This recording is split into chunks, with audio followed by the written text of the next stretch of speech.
Thank you. How y'all enjoying the conference so far? Hasn't this just been fantastic? I mean, and it just gets bigger and better every year.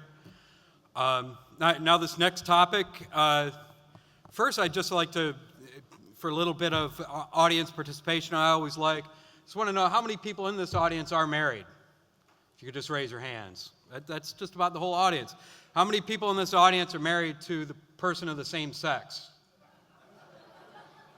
I'm sorry, I keep on hearing about the inevitability of same-sex marriage, and I don't know. I'm just not seeing it, I guess, and that's partly about what we're going to talk about here, is that when marriage wins on the voter level by 31 states, when you have at least 42 states that think marriage needs to be protected, and when you have a president who disbelieves all of that and thinks that all of you are wrong somehow, I think that needs to be addressed.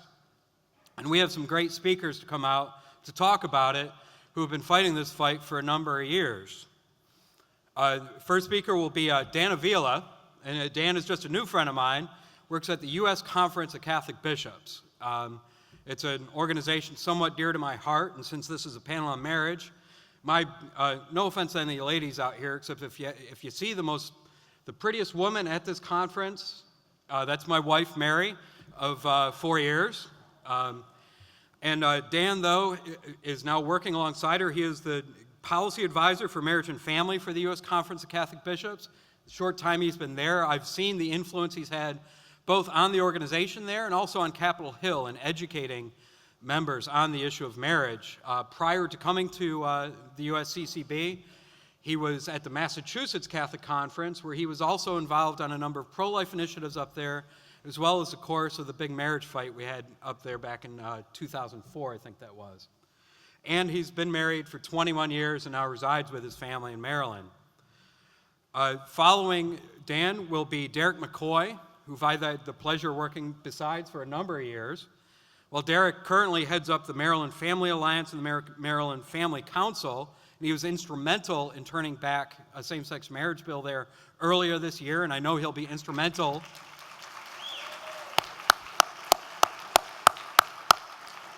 in fighting the good fight as it happens again in Maryland. But he has also been essential in the fight in D.C., in the fight in California. We would not have gotten that Proposition 8 passed if it wasn't for Derek McCoy. He's also in Pennsylvania, North Carolina. Derek has been at the center of these fights, advising in those states, and as I said, Maryland leading that fight. And then, lastly, but certainly not least, Brian Brown is listed in your program.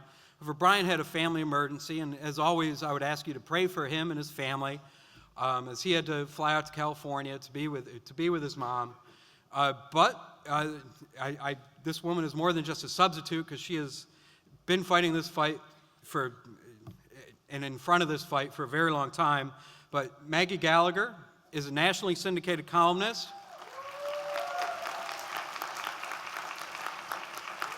I could say she wrote the book on marriage, but I would be incorrect. And she's actually written 3 books on marriage, and there's a forthcoming one coming from Oxford University Press.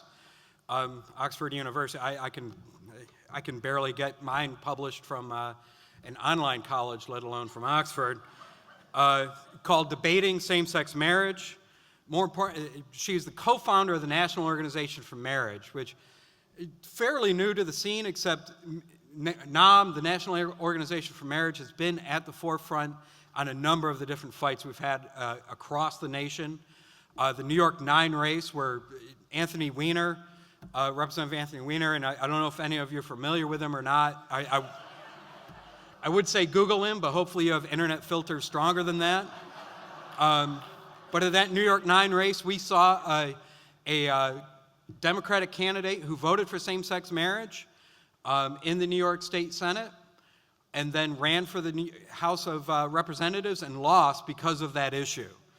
So don't tell me that marriage doesn't affect elections either. And NOM played a very important role in that, as well as in the fight up in New York, and anywhere there is a marriage fight, I'm very proud to be working alongside the organization. So we thought we'd begin with Dan to give his.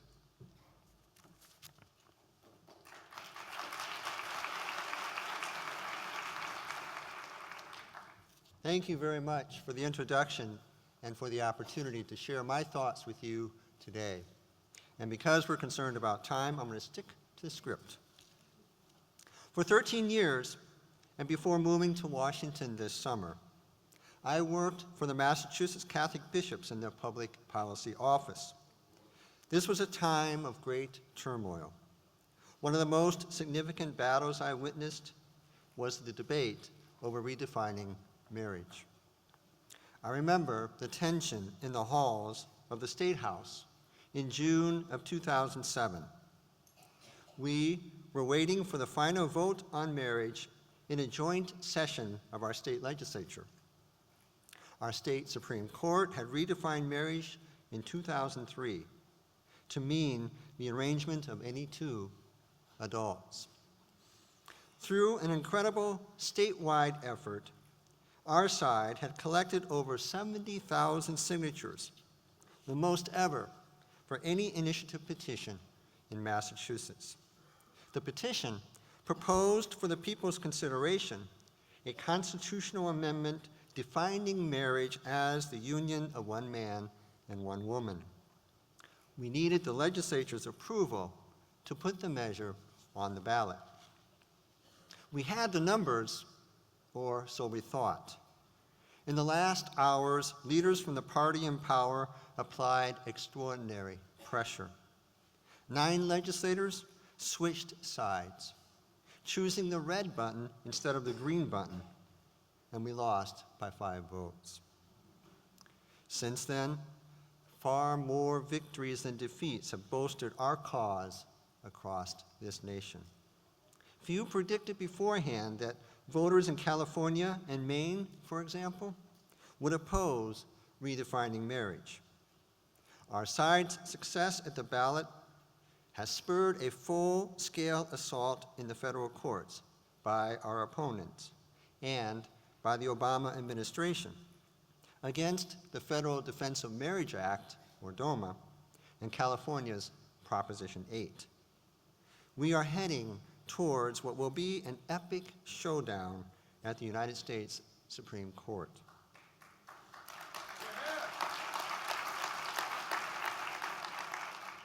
I'm working now in Washington, D.C. on behalf of the United States Conference of Catholic Bishops as policy advisor on marriage and family. A couple of the bishops are committed to action. A couple of weeks ago, our president, Archbishop Timothy Dolan of New York, wrote President Obama a letter warning that the administration's efforts to undermine DOMA, if successful, will result in an enormous clash between church and state. Let me finish by sharing 4 lessons learned in Massachusetts, where it all started. First, be joyful witnesses to the whole truth and nothing but the truth. The issue today is not gay or straight, it's marriage. Marriage is a public institution built on the reality of sexual difference. It's because of sexual difference that every child, in order to exist, has a mother and a father.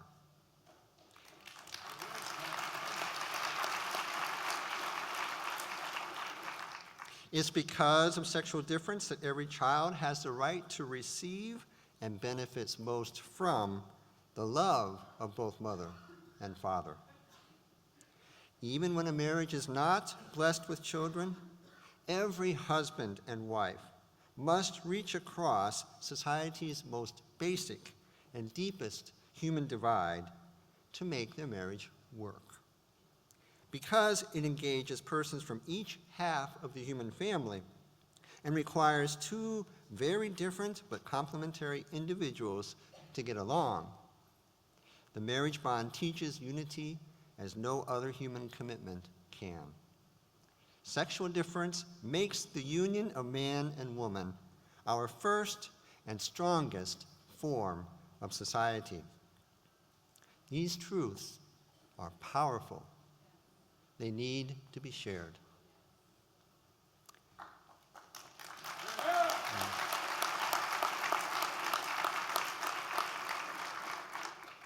Second, do not drink the inevitability potion. We will be in this battle for a long time, and our mission will not be easy.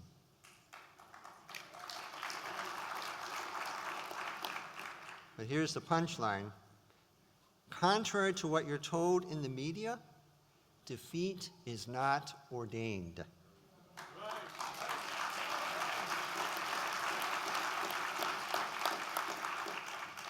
In Massachusetts, a patient, slow, and deliberate uprising has been put in motion. Careful tilling of the political soil has created a small bumper crop of many new legislators dedicated to letting the people vote on marriage.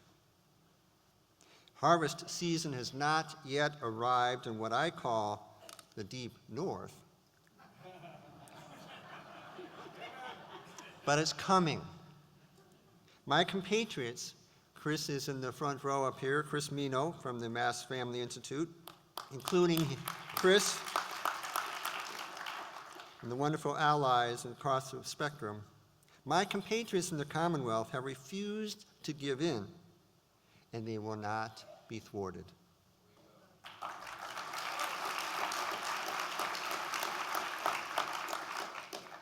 Third, refuse to concede to any group, any age group in particular. Refuse to concede them to the other side. Young adults especially are confronted with many questions, pressures to conform, and appeals to fairness that overlook the reality of sexual difference. Listen to the young carefully.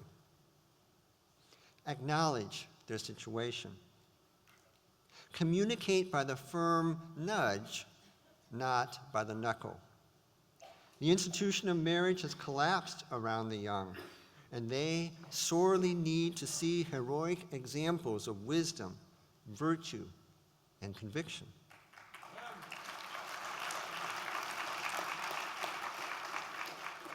The best media plan we have is the very conduct of our own lives. Fourth, do not underrate the power of commitment.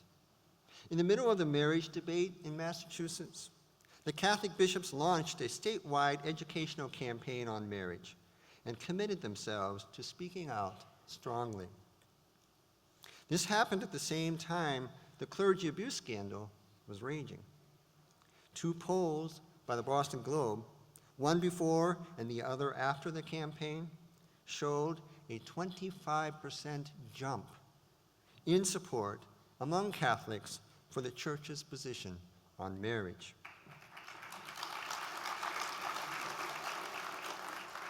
That is a phenomenal shift. People will listen when their moral leaders speak out and commit to lead.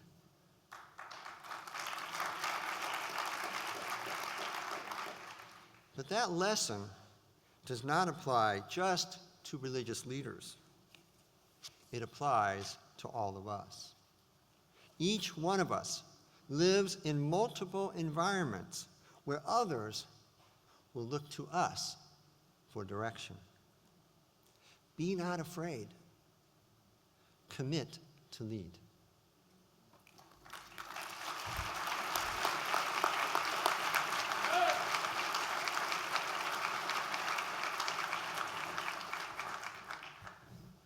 Good morning. Just wanted to see if you're awake. All right, I'm going to jump right to this because we have a few minutes left. So let me just share with you a few thoughts about what actually took place and some of the aspects of this whole issue on same-sex marriage, all right?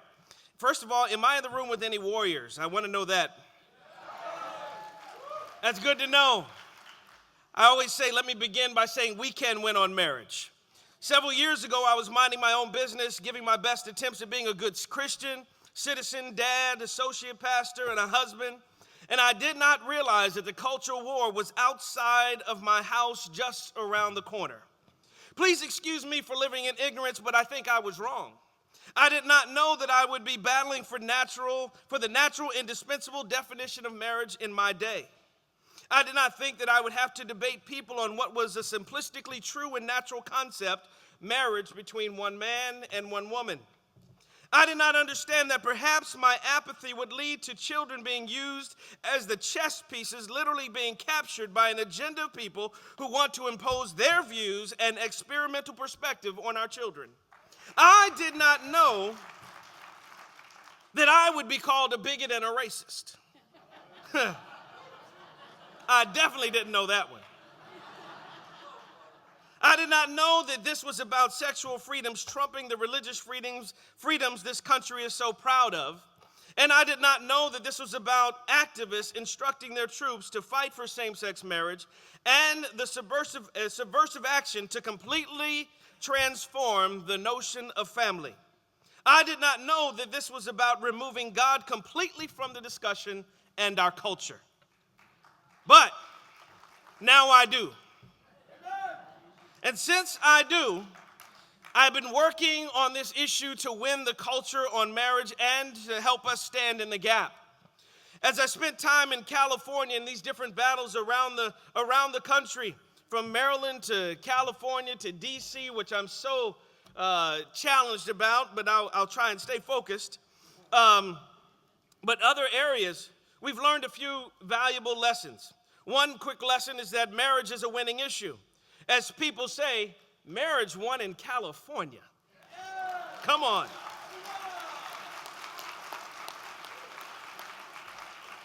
The next good thing is that every person is essential in the battle. You have to volunteer. If you're just sitting on the sidelines, that's not good enough. From corner standing to door knocking to showing up at press rallies to press conferences, and every person making a difference to giving your $5 to the battle, it is essential. While you have to, come on, you can clap for that. I don't know, we clap for volunteers.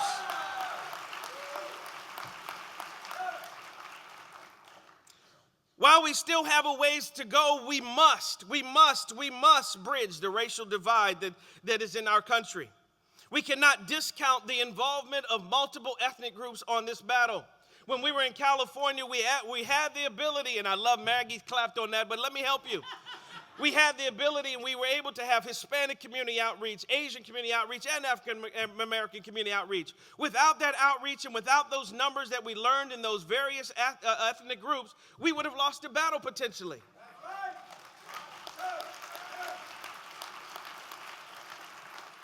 This is one of those things where I know a lot of people look at it and say, well, I stand in this corner and I stand in this corner. And hear me, I'm not to be confused with anybody in no administration. But I want you to understand, we have to do better than that. We can do better than that. We're the Christians.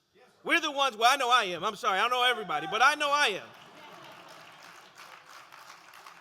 And we have to do better, and we have to stand in that gap. Is anybody hearing me today? Let me say a couple more things, and I'm sitting down to make way for the most elite, the elite among us, which is Maggie.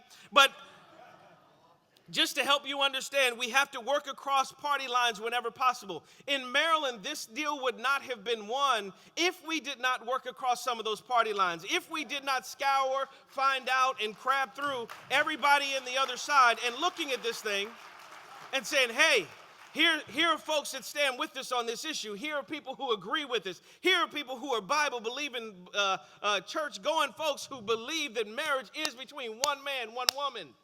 We have to work across those aisles.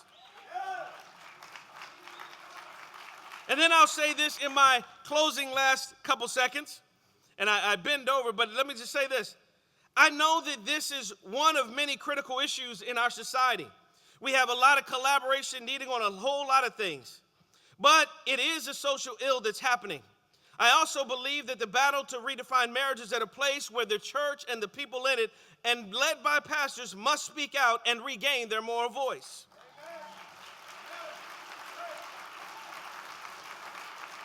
It is essential that we are at a place where we do not see future generations cut off.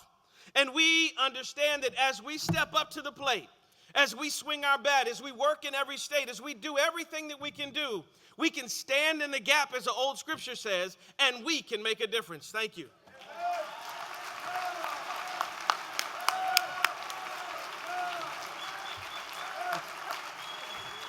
Did I forget to mention he's a pastor? Thank you for that, Derek. What is the case for hope on marriage? Let me tell you, I have two.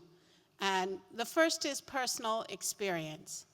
Let me pause and ask, why is this an important question? Why do we hear, the one message we hear repeated over and over is the argument from despair. There is no hope. You're going to lose. There's a reason for that, ladies and gentlemen. A culture war is like any other war in this one way. What's the definition of victory? Not when one side is annihilated, but when it gives up its wish to fight. That's when a war is over. And that's why this war can never be over, because the goods that are at our stake are so important. First, marriage itself. Marriage is the union of male and female, the way we bring together the two great halves of humanity so that we can have a future, so that children can know and be known by and love and be loved by their mother and father wherever possible. This, as an ideal, we cannot afford to surrender because it is true. Secondly, increasingly, it is becoming clear that the gay marriage movement is not a movement of live and let live. The ultimate goal is not to just let Adam and Steve do what they want in the privacy of their own home.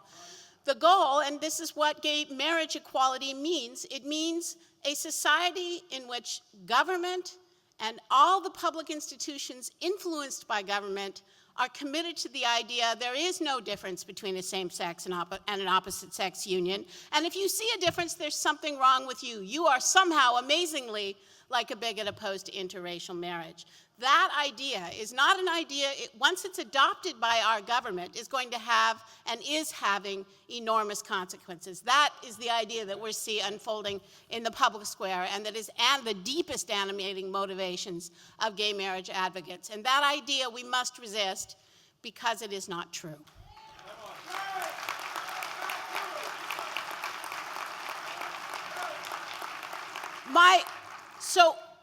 My experience in this, 4 years ago, I've been a writer, many of you may have seen, I've been writing about marriage, divorce, unmarried, childbearing, the importance of bringing mothers and fathers for 25 years now.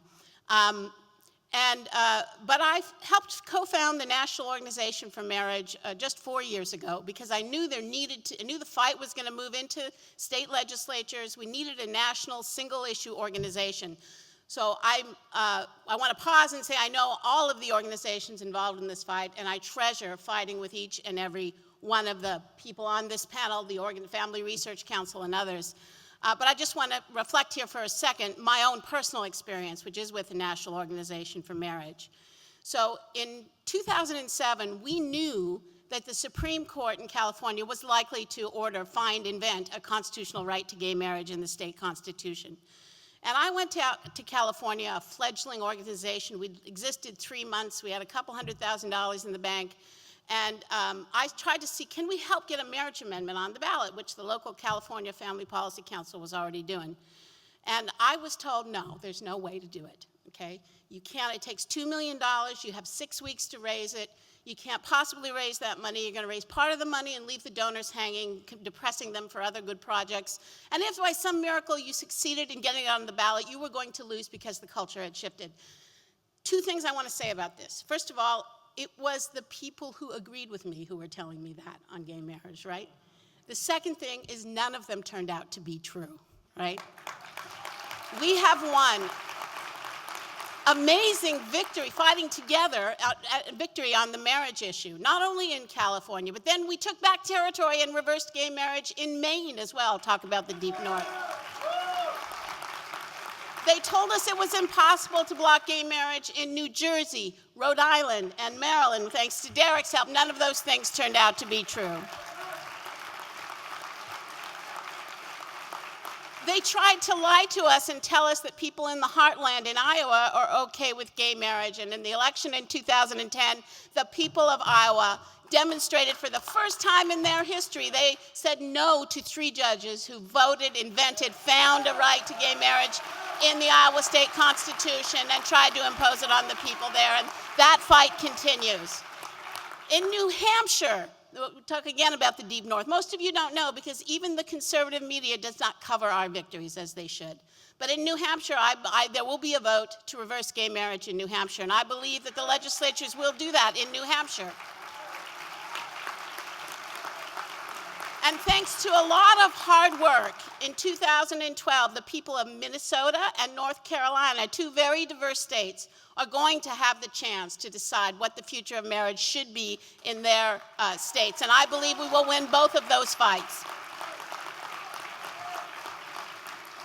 Brian Brown, whose shoes I'm attempting to stand in today, the president of the National Organization for Marriage, likes to say, before they declare their ultimate victory, their inevitable victory, shouldn't they win their first victory at the ballot box?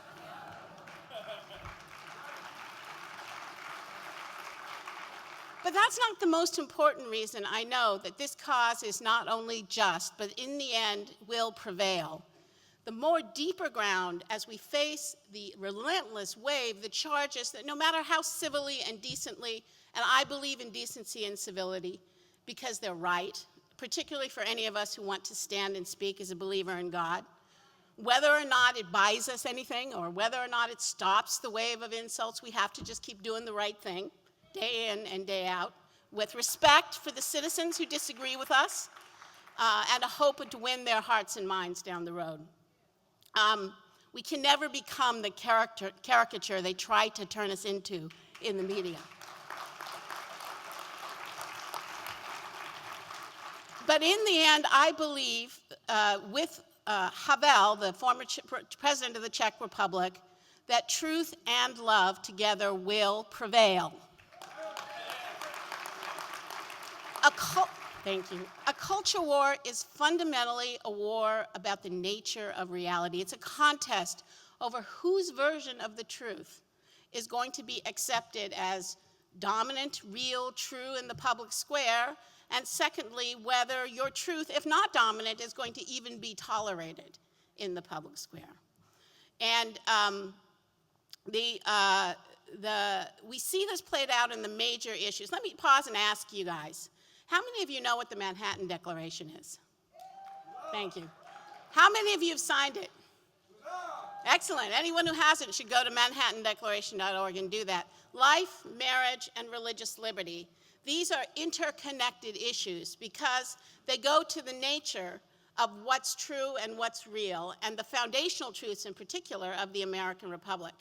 Is that thing in the mother's womb just a clump of cells? Or is it a human being who has a call on all of our consciences, right? That's the culture war over abortion. Is a union of 2 men committing to remain in a sexual union for the rest of their life, is that a marriage? No. That's the core question in the gay marriage debate. And will we remain a nation in which we respect each other's consciences, even when we disagree, precisely because we believe that our rights come from a God who wants friends who choose him freely and not slaves who are forced into his service? That is the unfolding war over religious liberty. And there are many in this public square now who want to take the enormous progress in the life issue and somehow use that as a cause for despair about the marriage issue. But I am not one of those people. I remember being 18 and being told, by the time I was my age, I'm 51, there wouldn't be any more pro-lifers in the public square because all the young people believed one way. I mean, the myth that history unfolds in a unilateral direction to please this progressive moral coalition is a myth that replaces the reality of God, right, who is true. There are many reasons why the life issue is resurgent, but the deepest one, and this is what I'm calling on, is that it is true. That thing in the mother's womb is a human life. and we are called to protect and respect each and every human life. And we are called to respect and protect marriage as the fountainhead of life, ideally. We have all fallen. It is one thing to forgive and to respect those of us who fall and rise and fall and rise and strive again. It is another thing to accede to a movement that is trying to make you ashamed of the good itself. There is no corruption more deeper. And there is nothing more worth fighting for than an America which respects, protects life, marriage, and religious liberty. Thank you.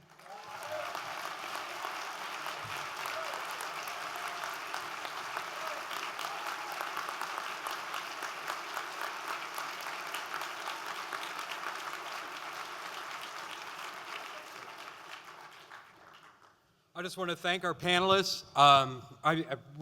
Was that not a fantastic panel? And look up their organizations. Go to our website to learn more what you can do to help on this. As Derek said, I mean, you got to stand up and be counted or you're just not going to matter. So thank you. God bless. And also to my brother, Bill, happy birthday.